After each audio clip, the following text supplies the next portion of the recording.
परम आदरणीय किरण गुरुजी, आपल्या संस्थेचे अध्यक्ष आदरणीय अतुल शिरोडकर, ज्या क्षेत्रामध्ये आपण प्रशिक्षणाची योजना केलेली आहे, या अनुसूया माता ट्रस्टचे अध्यक्ष आणि या क्षेत्रातले लोकप्रिय आमदार आदरणीय चरणसिंग ठाकूर, त्याचप्रमाणे दुसरे आपले आमदार डॉक्टर पोद्दार, MBBS डॉक्टर पण आहेत, उत्तम कार्यकर्ते आहेत आणि ग्रामीण भागात जनतेची सेवाही त्यांनी केली आहे. तिसरे आमदार पुरामजी, त्याचप्रमाणे माजी आमदार आणि आदरणीय कैलासवासी लक्ष्मणराव मानकर यांचे चिरंजीव केशवराव मानकर, मंचावर उपस्थित आपल्या समितीचे सर्व सन्माननीय ज्येष्ठ सदस्य, पदाधिकारी, उपस्थित सर्व एकलव्य एकल विद्यालयाचे शिक्षक, पर्यवेक्षक बंधूंनो आणि भगिनींनो, या कार्यक्रमाला उपस्थित असलेले सर्व आप्त स्वकीय बंधूंनो आणि भगिनींनो, सर्वप्रथम अतिशय पवित्र जागी जिथे अनुसूया माता यांचं अधिष्ठान आहे, अशा उत्तम ठिकाणी या वर्गाचं आयोजन झालं आणि आपल्या सगळ्यांना अनुसूया मातेंच्या मंदिरामध्ये दर्शन घेण्याची संधी मिळाली, ही आपल्या सगळ्यांकरता भाग्याची गोष्ट आहे. त्या अनुसूया माता या लौकिक संत होत्या. या भागातल्या अनेक लोकांचा त्यांच्यावर अतिशय विश्वास आणि श्रद्धा आहे. माझ्या लहानपणी माझी आई पण त्यांच्या दर्शनाकरता या ठिकाणी पारडसिंगाला अनेक वेळा यायची. अशा या पवित्र ठिकाणी सामाजिक आर्थिक परिवर्तनाचा संकल्प करणारे आपण सगळेजण एका व्रतस्थ विचाराच्या आधारावर या ठिकाणी एकत्रित होऊन आपण जे चिंतन केलेलं आहे, हे चिंतन निश्चितपणे भविष्य काळाकरता आपल्या सगळ्यांकरता उपयोगी ठरणार आहे. आज आपण 30 वर्ष झाले हे काम करतोय. कामामध्ये अनेक चढउतार आले, पण हे काम करत असताना स्वर्गीय लक्ष्मणराव मानकर हे उत्तम शिक्षक होते. भवभूती शिक्षण संस्थेची त्यांनी स्थापना केली. त्यानंतर जनसंघाचे कार्यकर्ते होते, राष्ट्रीय स्वयंसेवक संघाचे स्वयंसेवक होते आणि त्यानंतर भारतीय जनता पार्टीचे खासदार म्हणून 1977च्या लोकसभेच्या निवडणुकीमध्ये भंडारा गोंदिया मतदारसंघातून त्यांची निवड झाली होती. त्यानंतर मानकर गुरुजींनी स्वतःच असा निर्णय घेतला की आता मी कुठलीही निवडणूक लढवणार नाही, पक्षाच्या संघटनेकरता मी काम करीन. शेवटपर्यंत ते कार्य करत राहिले, परंतु कालांतराने त्यांची प्रकृती बिघडली आणि त्यांचं निधन झालं. आमगावला त्यांचा अंत्यसंस्कार झाल्यानंतर त्यावेळचे भाजपमधले आमचे संघटन मंत्री अरविंद शहापूरकर, स्वर्गीय मनोहरराव शेंडे, स्वर्गीय विलासजी फडणवीस आणि मी, आम्ही आमगाववरून अंत्यसंस्कार करून वापस एका गाडीमध्ये नागपूरकडे यायला वापस निघालो. आज दुर्दैवाने तिघही लोक आपल्यामध्ये नाही आहेत. विलास फडणवीसजी नाही आहे, अरविंद शहापूरकर नाही आहेत आणि मनोहरराव शेंडे पण नाही आहे. त्यावेळी गाडीत बसलो असताना मानकरांचं राष्ट्र आणि समाजाकरता अर्पित करणारं जीवन, यापासून त्यांच्या नावाने आपण काहीतरी केलं पाहिजे असा विचार त्यावेळी सगळ्यांच्या मनामध्ये आला आणि त्याच वेळी स्वर्गीय लक्ष्मणराव मानकर ट्रस्टची स्थापना झाली. मला असं वाटतं की त्या काळातल्या आता बरेचसे कार्यकर्ते आता फार कमी आहेत. राजू हडप होता, संजय फांजे आहेत, परंतु आता मला वाटतं डॉक्टर कोठेकर त्या काळात होते आणि राजू होता. पण आता नंतर त्या काळामध्ये एक समिती आम्ही तयार केली होती आणि या कार्याची सुरुवात झाली. 30 वर्षामध्ये याची व्याप्ती वाढली. मला खूप आनंद आहे की महाराष्ट्रातले सर्वोच्च पुरस्कार लक्ष्मणराव मानकर ट्रस्टच्या कार्याला मिळाले आणि या पुरस्कारामध्ये महाराष्ट्र सरकारने केलेला गौरव, यशवंतराव चव्हाण मुक्त विद्यापीठाने दिलेला पुरस्कार, नाशिकच्या आरोग्य विद्यापीठाने दिलेला पुरस्कार आणि परवा मुंबईमध्ये ABP माझा यांनी मला अतिशय आनंद झाला. त्या कार्यक्रमात मी पण अतिथी म्हणून उपस्थित होतो. त्यावेळी आपल्या सगळ्या अतुलजींच्या नेतृत्वाखाली आपल्या सगळ्या पदाधिकाऱ्यांचा ABP माझाने देखील आपल्या या कार्याबद्दल गौरव केला आणि या सगळ्यांचं त्यांनी अभिनंदन केलं. त्यावेळी त्याच कार्यक्रमामध्ये लाईफ अचिव्हमेंट अवॉर्ड सुनील गावस्करांना आणि मराठी चित्रपट अभिनेते दिलीप प्रभावळकर यांनाही पण पुरस्कार देण्याची संधी मला मिळाली. त्या जॅकी श्रॉफ आणि आशा पारेख हे फिल्म जगतातले 2 दिग्गज कलाकार पण त्या ठिकाणी उपस्थित होते आणि या सगळ्यांनी मानकर ट्रस्टच्या कार्याचा, एकलव्य एकल विद्यालयाचा खूप गौरव केला. खरं म्हणजे हा गौरव हा पदाधिकाऱ्यांचा नाही आहे. हा गौरव खऱ्या अर्थाने जर कोणाचा असेल तर हे जे 1400 शिक्षक आणि पर्यवेक्षक आहेत, जे रात्रंदिवस प्रामाणिकपणे सामाजिक आर्थिक परिवर्तनाकरता आणि राष्ट्र निर्माणाकरता हे कार्य करत आहेत, त्यांच्या कार्याचा हा सत्कार आहे असं मला प्रामाणिकपणे वाटतं. आणि म्हणून मी पदाधिकाऱ्यांचं, अतुलजींच्या नेतृत्वाखाली असणाऱ्या पदाधिकाऱ्यांचं तर अभिनंदन करतोच, पण त्याचबरोबर आपलं काम करणाऱ्या आपल्या सर्व शिक्षकांचं मनापासून अभिनंदन करून त्यांच्या उज्ज्वल भविष्याची कामना करतो. कार्य वाढत चाललेलं आहे आणि हे वाढलेलं कार्य जे आहे अजून वाढवण्याचा आपल्या पदाधिकाऱ्यांचा संकल्प आहे. या कार्यामध्ये आत्ताच मी होतो, मला अतुलजींनी सांगितलं की हा कार्यक्रम आता त्यांच्या मोबाईल फोनवर आपल्या सोशल मीडियातून त्यांनी सांगितलं 67 लाख लोक हा कार्यक्रम बघत आहेत. 67 लाख भारतभर. आणि कदाचित उद्या सकाळपर्यंत ही संख्या 1 कोटीच्या वरती जाईल. म्हणजे टेक्नॉलॉजीच्या माध्यमातून आपलं हे कार्य लोकांपर्यंत पोहोचत आहे. आपल्यापैकी अनेक लोक मंचावर बसलेले विद्यार्थी परिषदेचे कार्यकर्ते होते आणि आम्हाला सगळ्यांना विद्यार्थी परिषदेत आणि राष्ट्रीय स्वयंसेवक संघामध्ये कार्य करण्याची संधी मिळाली. त्यावेळी आम्ही एक गीत नेहमी म्हणायचो, चलो जलाए दीप वहां जहां अभी भी अंधेरा है. ज्या ठिकाणी आज अंधकार आहे त्या ठिकाणी आपण दीप प्रज्वलित केला पाहिजे असा भावार्थ सांगणारं ते गीत होतं. आपल्या समाजाला अंधारातून प्रकाशाकडे, अज्ञानातून ज्ञानाकडे, गरिबी, भूकमरी, बेरोजगारीपासून संपन्नतेकडे आणि खऱ्या अर्थाने आदर्श, समृद्ध, संपन्न समाज म्हणून निर्माण करण्याचा आपल्या सगळ्यांचा संकल्प आहे. कोणीही व्यक्ती त्याची जात, पंथ, धर्म, भाषा, सेक्स यामुळे मोठा नाही आहे. कोणीही व्यक्ती त्याच्या गुणामुळे मोठा आहे. आपण बाबासाहेब आंबेडकरांना संविधान निर्माते मानतो. छत्रपती शिवाजी महाराज आपली प्रेरणा आहे.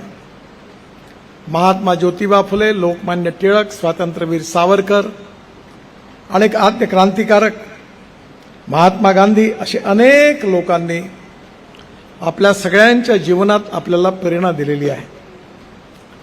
या अनेक देशभक्तांनी आणि क्रांतिकारकांनी जे बलिदान केलेलं आहे ते कशा करता केलं?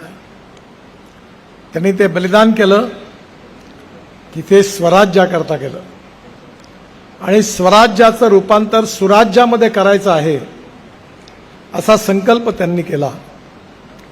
आणि सुराज्यामध्ये जर आपल्याला आपल्या देशाला, राज्याला, सगळ्यांना सुराज्य निर्माण करायचं असेल तर आपण काय केलं पाहिजे हा विचार आपल्या सगळ्यांच्या मनामध्ये आहे। लोकप्रबोधन, लोकशिक्षण, लोकसंस्कार आणि लोकसंघर्ष ही जी 4 तत्व आहेत ही समाज घडविण्याकरता अतिशय आवश्यक आहे। एकमेका सहाय्य धरू करू अवघे धरू सुपंत। आपल्यामध्ये कोणी परफेक्ट नाही आहे। No one is perfect and no one can claim that he is perfect. उत्तम, अधिक उत्तम, सर्वोत्तम अप टू इन्फिनिटी। आपल्यापैकी कोणी पूर्णांक नाही, आपण सगळे अपूर्णांक आहोत। आणि जर आपण अपूर्णांक असू तर आपल्या सगळ्यांना अपूर्णांकापासून पूर्णांकाकडे प्रवास करायचा आहे। आणि पूर्णांक हा इम्पॉसिबल कन्सेप्ट आहे, पॉसिबल कन्सेप्ट नाही आहे। परंतु एक गोष्ट खरी आहे की हळूहळू आपण आपल्यातली गुणवत्ता वाढवणं, आपल्यातलं ज्ञान वाढवणं, कार्य, कर्तृत्व, वक्तृत्व वाढवणं, चिंतन, विचार आणि प्रेरणा यातून नवीन विजन आणि दिशा प्राप्त करणं आणि समाजाकरता उत्तम रीतीने आदर्श नागरिक म्हणून काम करणं। एका हिंदीच्या कवीने एक सुंदर कविता केलेली आहे। त्यांनी माणसाचं वर्णन अतिशय सुंदर केलेलं आहे। त्यांनी सांगितलं आहे कि वही मनुष्य है कि जो मनुष्य के लिए मरे, यही पशु प्रवृत्ति है कि आप ही चरे, वही मनुष्य है कि जो मनुष्य के लिए मरे।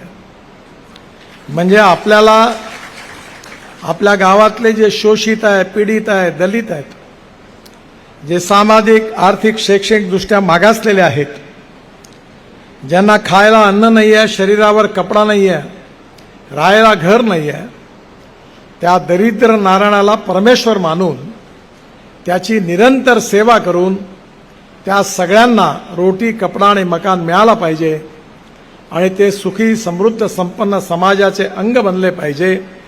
याकरता आपल्याला अनेक वर्ष काम करायचं आहे। पण हे काम करत असताना आपल्या स्वतःकडेही लक्ष देऊन मग समाजाकडे लक्ष द्यायचं आहे। आपण नेहमी म्हणतो सोशल कॉन्शियसनेस म्हणजे सामाजिक जागरूकता, सामाजिक संवेदनशीलता म्हणजे सोशल सेन्सिटिव्हनेस, सोशल रिस्पॉन्सिबिलिटी म्हणजे सामाजिक दायित्व।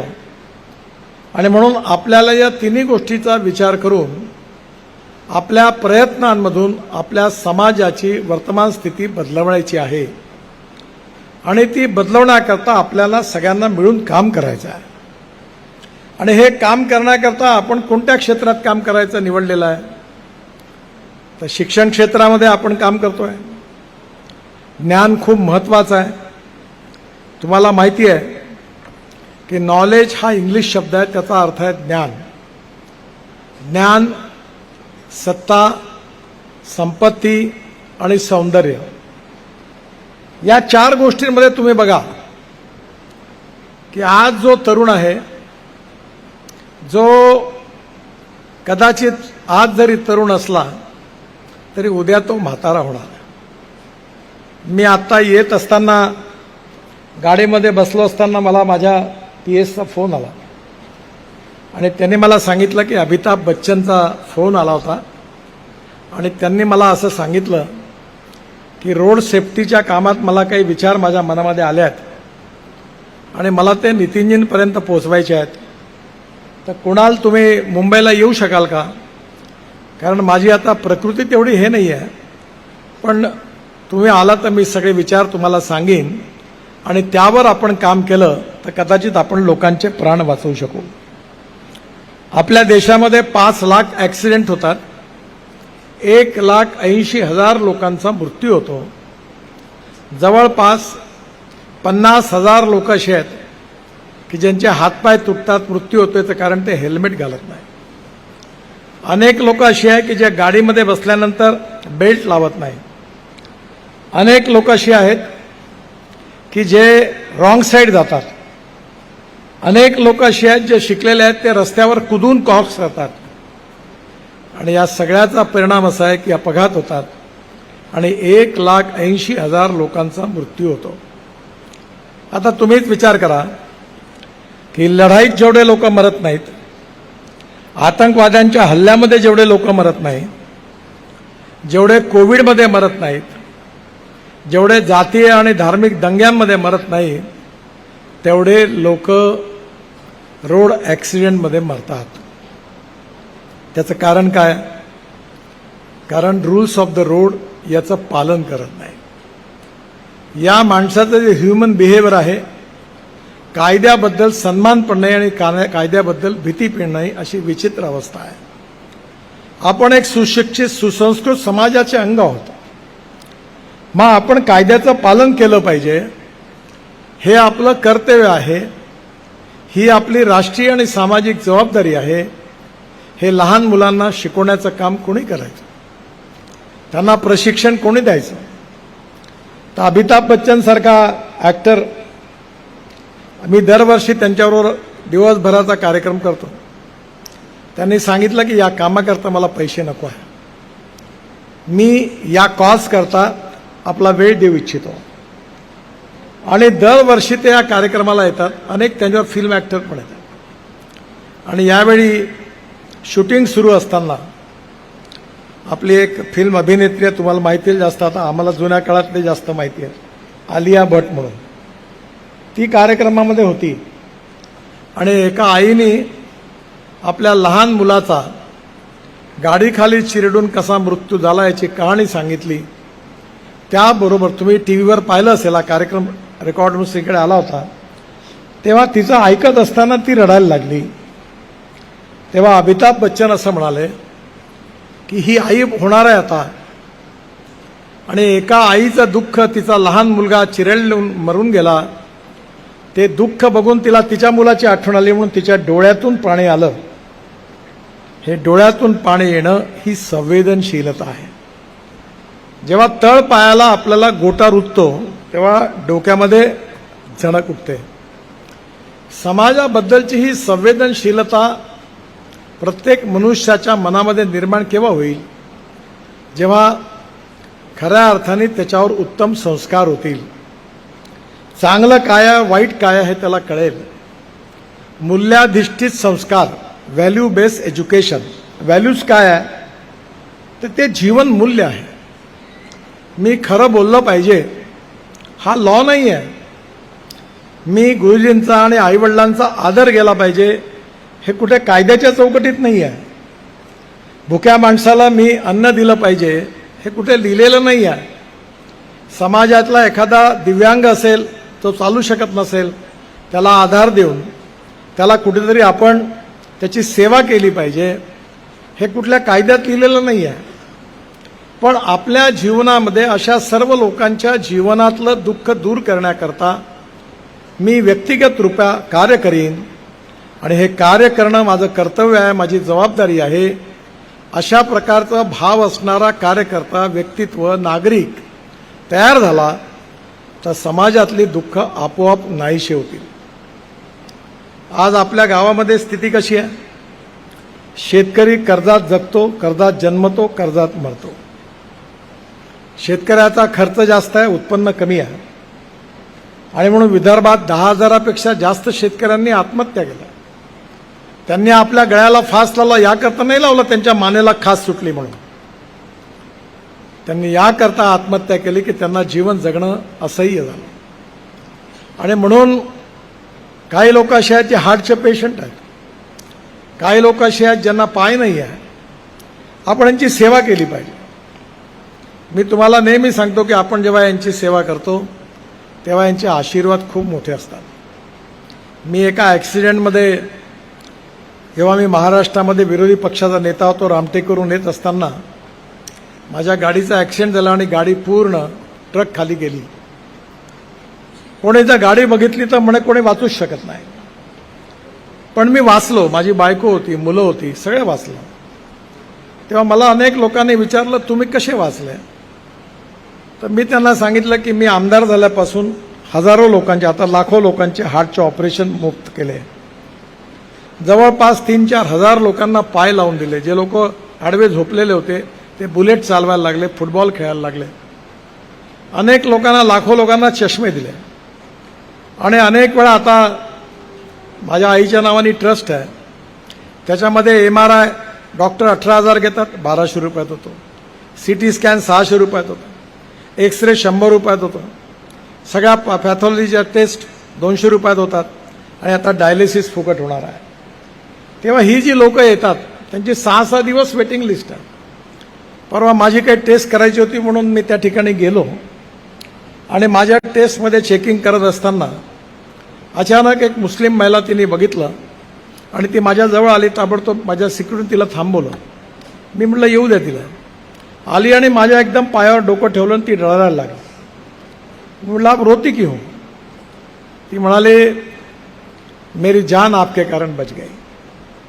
तिने मला आशीर्वाद दिले आणि मला असे हजारो लाखो लोकांचे आशीर्वाद जे मिळाले त्याचमुळे माझं जीवन समृद्ध संपन्न झालं.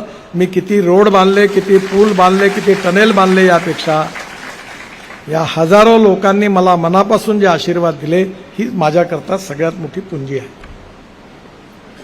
आणि मग आपल्या जीवनामध्ये तुकाराम महाराजांनी पण हेच सांगितलं की जे का रंजले गांजले त्यासी म्हणे जो आपुले, तोची साधू ओळखावा, देव तेथेची जाणावा.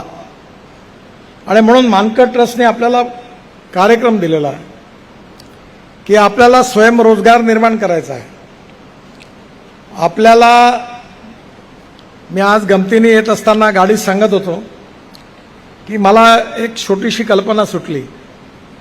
ती कल्पना अशी सुचली की अनेक लोकांजवळ गावात स्कूटर आहे, कार आहे आणि त्यांना आपण जर ही स्कूटर आणि कार टॅक्सी चालवायची जर परवानगी दिली तर रोजगार निर्माण होईल. आणि म्हणून ओला उबर सारखा एक कायदा मी तयार केला आणि त्याच्यामध्ये एक बंगलोरची कंपनी आहे, काय नाव तिचं, रॅपिडो. तर त्याच्या परवा कार्यक्रमाला गेलो. 3.5 कोटी लोक त्यांचे. आणि या 4.5 कोटी लोकांना मी 1 रुपयाही सरकारचा खर्च न करता रोजगार मिळाला. त्यांनी काय केलं, रॅपिडो आता 25 रुपये महिन्यानी पैसे घेतं, वर्षभराचे 300 रुपये. आणि त्यांचा प्लॅटफॉर्म आहे, पिवळ्या रंगाची नेम प्लेट आहे. आणि रॅपिडोचा समजा तुम्ही इथे पारडशिंगात आले आणि तुम्हाला नागपूरला जायचं असेल तर मी प्लॅटफॉर्मवर फोन केला की मला स्कूटर पाहिजे किंवा 2 व्हीलर पाहिजे, लगेच 5 मिनिटात इथे येईल आणि तुम्हाला घेऊन नागपूरला सोडून देईल. आणि त्याच्या बदल्यात तुम्हाला टॅक्सीपेक्षा स्वस्त पैसे मिळतील, फार स्वस्तात जाता येईल. आणि पाहता पाहता रॅपिडोनी 3.5 कोटी लोकांना आणि या सगळ्या 5.5 कोटी लोकांना रोजगार मिळाला. मी केवळ कायद्यात एक छोटीशी सूचना केल्यामुळे मिळाला. 1 रुपया सरकारचा खर्च झाला नाही, यांच्या रोजीरोटीची व्यवस्था झाली. अशा अनेक गोष्टी आहेत. तुम्ही गावात राहता, आपल्या गावामध्ये गावाचा विकास म्हणजे काय, शेतकऱ्याला चांगलं उत्पन्न मिळालं पाहिजे, तलाव असेल तर मच्छीमारी झाली पाहिजे, त्याच गावामध्ये उत्पन्न मिळवायचं असेल तर आपल्याला बायो फर्टिलायझर, जैविक खत तयार केलं पाहिजे, उत्पन्न वाढवायला चांगलं बीज मिळालं पाहिजे. आणि म्हणून हळूहळू आपल्या इथली जी वनसंपत्ती आहे ती गोळा करून आपल्याला रोजगार कसा मिळेल, त्यात व्हॅल्यू ॲडिशन कसं करता येईल, गावातल्या मुलांची शिक्षणाची सोय झाली पाहिजे. बाबासाहेब आंबेडकरांनी ज्ञानाला, शिक्षणाला वाघिणीचं दूध म्हटलं आहे. आणि हे शिक्षण जे आहे त्यांना मिळालं पाहिजे. आज अवस्था अशी आहे की शाळेची बिल्डिंग आहे तर शिक्षक नाही आहेत, शिक्षक आहे तर बिल्डिंग नाही आहे, दोन्ही आहे तर विद्यार्थी नाही आहे, तिन्ही आहे तर शिक्षण नाही आहे. आपण आपल्या माध्यमातून ही व्यवस्था करू शकतो का? अतुलजींना मी आत्ता सुचवलं की आता नागपूरला आपण मानकर ट्रस्ट आणि आपले सगळे 4 ट्रस्ट आहे, क्रीडा महोत्सव, सांस्कृतिक महोत्सव, या सगळ्याची मोठी बिल्डिंग, ॲग्रोव्हिजन, जवळपास 100 कोटी रुपयाची मोठी आपल्या ट्रस्टची प्रॉपर्टी विकसित होते आहे. 450 लोक बसतील असं ओपन एअर थिएटर आहे, 7 मजली बिल्डिंग आहे. आणि त्या बिल्डिंगमध्ये मी अतुलजींना विनंती करणार आहे की तुम्ही आता तिथे डिजिटल स्टुडिओ तयार करा. आणि तो जागा फुकट आहे आपली, त्यात मानकट ट्रस्टलाही जागा मिळाली आहे. आणि आपण देशभक्तीचे 10 गीतं करू तयार. वेळ ठरेल ती सकाळी 10 वाजता सगळ्या ठिकाणी मुलं लाईनीत उभे राहतील आणि डिजिटल स्टुडिओवरून तुम्हाला एक उत्तम गीत शिकवलं जाईल. तुम्ही ते गीत म्हणाल.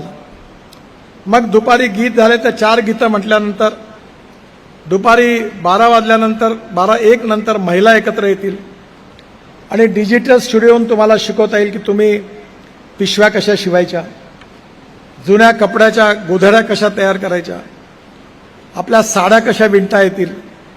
म्हणजे महिलांच्या प्रशिक्षणाची, रोजगाराची व्यवस्था, युवकांच्या रोजगाराची व्यवस्था. मग शेतकऱ्यांकरता कार्यक्रम करू की आपल्या गावात शेतीच्या विकासामध्ये आपण कसं काम करता येईल. म्हणजे टेक्नॉलॉजीचा वापर करून सामाजिक आर्थिक ट्रान्सफॉर्मेशन कसं करता येईल याच्याकरता टेक्नॉलॉजीचा उपयोग करून आपल्याला कसं शिक्षण देता येईल, चांगले नागरिक कसे तयार करता येतील, चांगले मूल्याधिष्ठित व्हॅल्यू बेस्ड एज्युकेशन जे आहे त्याच्या आधारावर उत्तम चांगले शिक्षक आणि उत्तम चांगले विद्यार्थी कसे तयार होतील, ज्यातून आपल्या देशाचं आणि समाजाचं कल्याण होईल, असाच आपला कार्यक्रम आहे. शिक्षण क्षेत्रामध्ये, सामाजिक क्षेत्रामध्ये, आर्थिक आणि विकासाच्या क्षेत्रामध्ये, रोजगाराच्या क्षेत्रामध्ये, कृषी क्षेत्रामध्ये, अनेक बाबतीमध्ये आपल्याला अशा प्रकारचं मार्गदर्शन लोकांपर्यंत पोहोचवून त्यांचं जीवन सुख, समृद्ध आणि संपन्न करायचं. तुम्हाला माहिती असेल युनोमध्ये भूतानच्या प्रधानमंत्र्यांचं भाषण झालं आणि त्या भाषणात त्यांनी काय सांगितलं, ते म्हणाले की आता आपल्याला प्रत्येक देशाचा डोमेस्टिक हॅपी ह्युमन इंडेक्स, मराठीमध्ये त्या शब्दाचा अर्थ आहे सुखांक, हा वाढवण्याची गरज आहे. आणि हा सुखांक वाढवायचा असेल तर माझी विनंती आहे की कसा वाढेल. तर मी आज विनंती करणार आहे की आपल्या प्रत्येक गावामध्ये आपण जे मैदान असेल ते श्रमदानाने चांगलं तयार करू. पावसाळ्याचे दिवस आहे. मी आता नागपूर शहरात आणि जिल्ह्यात मिळून 25 लाख झाडं लावण्याचा कार्यक्रम घेतला. त्या झाडा ठिकाणी आपण चांगले मोठे मोठे झाडं लावू. त्या ठिकाणी आपण मानकट ट्रस्टच्या वतीने एक व्हॉलीबॉलची नेट आणि 2 बॉल लोकांना देऊ. क्रिकेट खेळत असतील तर बॅट आणि बॉल देऊ आणि स्टंप देऊ.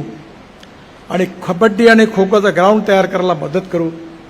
आणि आपल्या गावातले रोज मुलं संध्याकाळी सकाळी खेळले पाहिजे. आणि हा जर खेळ खेळला तर आदिवासी मुलांमध्ये एक विशेष कौशल्य आहे. आपण नागपूरला हिंदू मुलींच्या शाळेमध्ये 80 आदिवासी मुली शिकतात. आपण मानकट ट्रस्टतर्फे त्यांचा खर्च करतो. आणि त्या ठिकाणी त्या मुली ज्या आहेत सगळ्या गोड या आदिवासी जिल्ह्यातल्या, त्यांनी एवढं चांगली खेळात प्रगती केली की त्यांना राष्ट्रीय स्तरावर गोल्ड मेडल मिळाले. तर तज्ज्ञ लोकांनी सांगितलं की आदिवासी मुलींमध्ये काही विशिष्ट प्रकारची शक्ती आहे, ताकद आहे. मला माहिती नाही पण ते छत्तीसगडमध्ये तो काळा कोंबडा काय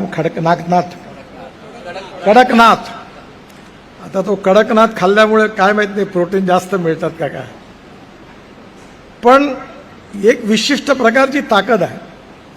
पण या मुलांना संधी मिळाली तर राष्ट्रीय स्तरावरचे आंतरराष्ट्रीय खेळाडू आदिवासी क्षेत्रातून तयार होऊ शकतात. ही ताकद आणि क्षमता त्यांच्यामध्ये आहे. पण त्यांना संधी मिळाली पाहिजे. आणि संधी देणं हे काम मानकट ट्रस्टचं आहे. चलो जलाए दीप वहां जहां अभी भी अंधेरा है. क्रीडा क्षेत्रामध्ये, सामाजिक क्षेत्रामध्ये, शैक्षणिक क्षेत्रामध्ये, आर्थिक क्षेत्रामध्ये, रोजगाराच्या क्षेत्रामध्ये, स्वास्थ्य विषयक क्षेत्रामध्ये आपण सगळं ट्रेनिंग देऊ शकतो. मी तुम्हाला माझं उदाहरण सांगतो. मी अतिशय अनऑर्गनाइज, इनडिसिप्लिन आणि अतिशय माझं इर्रेग्युलर असं आयुष्य होतं. या माझ्या इतकं कोणाचंच नसेल. आणि भावनेच्या ओघामध्ये मी पार्टीचं काम करायचो, स्कूटरवर जायचो, गाडीत जायचो. आतासारखी श्रीमंत पार्टी नव्हती. मी आत्ता म्हटलं, आम्ही एका कार्यक्रमात होतो, आम्ही निघालो तो बाजूला 300-400 गाड्या एकदम हालायला लागल्या. मी म्हटलं, मी जेव्हा काम करायचो तेव्हा एकाला अध्यक्ष याकरता बनवलं का त्याच्याजवळ एक जुनी 10 वर्ष जुनी अँबॅसेडर होती आणि याला अध्यक्ष केला तर विमानातून आणि रेल्वे स्टेशन नेते आले तर फुकट जाण्या येण्याची सोय होईल म्हणून याला अध्यक्ष करा असा आमचा काळ होता. आता काळ बदलला. अरविंद शहाबोरगे का मारुती व्हॅनमध्ये फिरायचे. मी पण नाही, केशवला आठवत असेल. माझ्याजवळ लुना होती. मग त्या लुनावर डबल सीट नाही तो ती कू करायची. मग एक विजय स्कूटर आली. लोक जास्त. मी विद्यार्थी होतो. मी म्हणलं एक काम कर, एक समोर चालव मध्ये तिघं बसा आणि 4थ्या नंबरवर जो बसलाय तो नंबर प्लेटवर हात ठेव म्हणजे पोलीसवाला बघणार नाही. लगा स्कूटर चलो. असा काळ होता. कारण मजबुरी होती. आणि म्हणून या सगळ्या काळात इरेग्युलर इनडिसिप्लिन समोसा खायचे आणि झोपून जायचो राहतो. पण मी कोविडपासून दुरुस्त झालो. आता रोज सकाळी उठल्यावर मी 2.5 तास व्यायाम करतो. 2.5 तास प्राणायाम करतो, व्यायाम करतो. माझा ट्रेनर आहे. मी दुसरं काम करत नाही. आणि म्हणून मी तुम्हाला माझ्या आयुष्यातल्या अनुभवावर एक मंत्र सांगतो. रोज सकाळी उठून अर्धा तास योगासन, व्यायाम, प्राणायाम रोज करा आणि ते शिकवण्याचं डिजिटल ट्रेनिंग सगळ्यांनी करा. कारण तुमची जर तब्येत चांगली असेल तर सगळ्याचा उपयोग आहे. जर तुमची तब्येतच बिघडली तर तुमच्या सत्ता, संपत्ती, सौंदर्य, ज्ञानाचा काय उपयोग आहे. इथं बसला आणि 1 मिनिटात हार्ट अटॅक आला, काय येणार आहे बरोबर. गाडी नाही येणार, घोडा नाही येणार, बंगला नाही येणार, बायको नाही येणार, मुलं नाही येणार, कोणी नाही येणार. खाली हाथ आया है, खाली हाथ जाना है, सजन रे झूठ मत बोलो. आहे ना गाणं, माहिती आहे ना तुम्हाला. आणि ह्या गाण्यातला सार द्या, शैलेंद्रचं गीत आहे ते. सजन रे झूठ मत बोलो, खुदा के पास जाना है, न हाथी है न घोडा है, वहां पैदल ही जाना है. मिळालेलं आयुष्य उत्तम जगलं पाहिजे. स्वतः जगलं पाहिजे आणि इतरांचं आयुष्य चांगलं जगवण्याकरता मदत केली पाहिजे. आणि हेच काम म्हणजे सामाजिक दायित्व. हेच काम म्हणजे राष्ट्रीय जबाबदारी. आणि हेच काम वाढवायचं आहे. खरं म्हणजे मी प्रेरणास्त्रोत वगैरे काही नाही आहे. आजकाल मी काही जास्त काम करू शकत नाही. ज्यावेळी करू शकलो तेव्हा आता मी पण कामातून माझं पार्टिसिपेट कमी झालं. मी सगळ्यांना सांगितलं तर नवीन नवीन पिढीच्या हातात काम दिलं पाहिजे. नवीन लोक आलेत, जुने त्यांना मार्गदर्शन करतात आहेत आणि हळूहळू पुन्हा काम वाढतं आहे. आणि वाढलेल्या कामामध्ये आता अजून जास्त वाढतं आहे. आणि एक दिवस हे काम एवढं वाढेल की महाराष्ट्रातल्या एकही आदिवासी गावामध्ये अंधार राहणार नाही, तिथे विकासाचा प्रकाश निर्माण होईल. हे चित्र तुम्हाला, मला, आम्हाला सगळ्यांना बदलवायचं आहे. आणि हे बदलवण्याचं कार्य म्हणजे आपल्या मानकट ट्रस्टचं काम आहे. मी काही फार जास्त वेळ बोलत नाही, कारण मला माहिती आहे की आज तुम्हालाही पण समारोपानंतर आपल्या गावाला वापस जायचं आहे. पण एक विनंती करतो की या कामामध्ये स्वतःचं व्यक्तित्व, कार्य आणि कर्तृत्व याचा विकास करा. आपल्या मनातली उत्तम गुणवत्ता वाढवा. ज्याच्यामध्ये चांगले गुण आहेत त्याचं पेटंट नाही घेतलं आहे त्याने. तुमच्यातच जे चांगले लोक आहेत त्यांचे चांगले गुण आहेत ते घ्या. आपलं व्यक्तिमत्व गुणाच्या आधारावर वजनदार बनवा. आणि वजनदार मोठं व्यक्तिमत्व स्वतःचा विकास झाल्यावर समाजाकरता, गरीब माणसाकरता आपल्या जीवनाचा वेळ द्या. ज्यांच्या जीवनात अंधार आहे तो दूर करण्याकरता काम करा. हेच कार्य तुम्ही करावं याकरता अनेक लोकांची मार्गदर्शन झाली. आदरणीय किरण गुरुजींचं झालं. प्रत्येकाने वेगवेगळे विषय तुम्हाला मांडले. हा मनोरंजनाचा कार्यक्रम नाही आहे. हा व्यक्तित्व घडवण्याचा कार्यक्रम आहे. हा माणूस घडवण्याचा कारखाना आहे. आणि या ठिकाणी उत्तम कार्यकर्ता, उत्तम व्यक्तित्व, कार्य, कर्तृत्व, नेतृत्व, गुणवत्ता, मूल्याधिष्ठित जीवन पद्धती, परिवार पद्धतीच्या आधारित व्यक्तित्व आणि त्याच्या आधारावर समाज आणि राष्ट्र बदलवण्याची क्षमता असणारा कार्यकर्ता आणि त्याचं नेतृत्व, शिक्षा, सेवा, स्वास्थ्य, विकासात काम करणारा निस्पृह, निस्वार्थी, समर्पित व्यक्ती हा घडवावा लागतो. हा कुठल्या फॅक्टरीमध्ये साच्यात टाकून तयार होत नाही.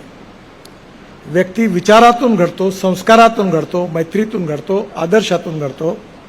आणि तुम्हीच देखील तुमच्या सगळ्या जीवनामध्ये असंच मोठे व्हा, हे काम करा आणि आपल्याबरोबर समाजाच्याही लोकांना गरज आहे त्यांच्याही विकासाकरता कार्य करा, हीच खरी प्रेरणा आहे. आता दिवाळी येणार आहे. मागच्या वर्षी मी स्वतः भाऊबीजेच्या निमित्ताने आपल्या सगळ्या शिक्षिकांना आणि आपल्या शिक्षकांना त्यावेळी 2 साड्या, ब्लाऊज पीस आणि तुम्हाला सगळ्यांना पॅन्ट शर्ट दिलं होतं. यावर्षी मी नक्की माझ्याकडनं दिवे साहेबांना सांगतो, त्यांनी आपण एक साड्या प्रकल्प टाकला आहे धापेवाड्यात. खूप सुंदर साड्या बनवतो आपण, कॉटनच्या साड्या बनवतो, टसर सिल्कच्या बनवतो. तिथल्या विणकरांचं जीवन बदलवण्याकरता प्रकल्प आहे. तर तिथेच तयार केलेल्या साड्या आपण घेऊ. उत्तम साड्या आहेत आणि प्रत्येक शिक्षिकेला 2-2 साड्या आणि प्रत्येक शिक्षकाला 2 पॅन्ट आणि 2 शर्ट असा दिवाळीच्या निमित्ताने मी दरवर्षीप्रमाणे आपल्याला जरूर यावर्षी भेट पाठवीन. शिवण्याचं काम तुम्ही करा पॅन्ट शर्ट, कारण एवढे टेलर आणि गोंधळ उडतो, माप बिघडतात. त्यामुळे तुम्ही शिवण्याचं काम फक्त करून घ्या गावामध्ये. पुन्हा एकदा तुमच्या उज्ज्वल भविष्याची कामना करतो. अतिशय उत्तम रीतीने उत्तरोत्तर मानकट ट्रस्टचं काम वाढत चाललेलं आहे. सन्मान, मान, प्रतिष्ठा, रिकग्निशन, रिस्पेक्ट हासिल होतो आहे. असाच मिळत राहील. हा मिळण्यामध्ये तुमचं आणि या पदाधिकाऱ्यांचं योगदान आहे, माझं काही योगदान नाही आहे. सुरुवातीच्या काळात हे कार्य सुरू करण्याचंच फक्त काम आम्ही करू शकलो, पण जे वाढलं ते तुमच्यामुळे वाढलं, या पदाधिकाऱ्यांमुळे वाढलं. तुम्हाला दोघांनाही तुमच्या उज्ज्वल भविष्याची कामना करतो आणि असंच कार्य वाढत राहो याकरता परमेश्वरांनी आणि खास म्हणजे अनुसया मातेंनी आपल्या सगळ्यांना आशीर्वाद द्यावा आणि आपल्या समाजसेवेचे काम आपल्या हातून त्यांच्या आशीर्वादाने उत्तम रीतीने होईल असा आशीर्वाद त्यांच्या चरणी मागतो आणि माझं बोलणं संपवतो. धन्यवाद. नमस्कार.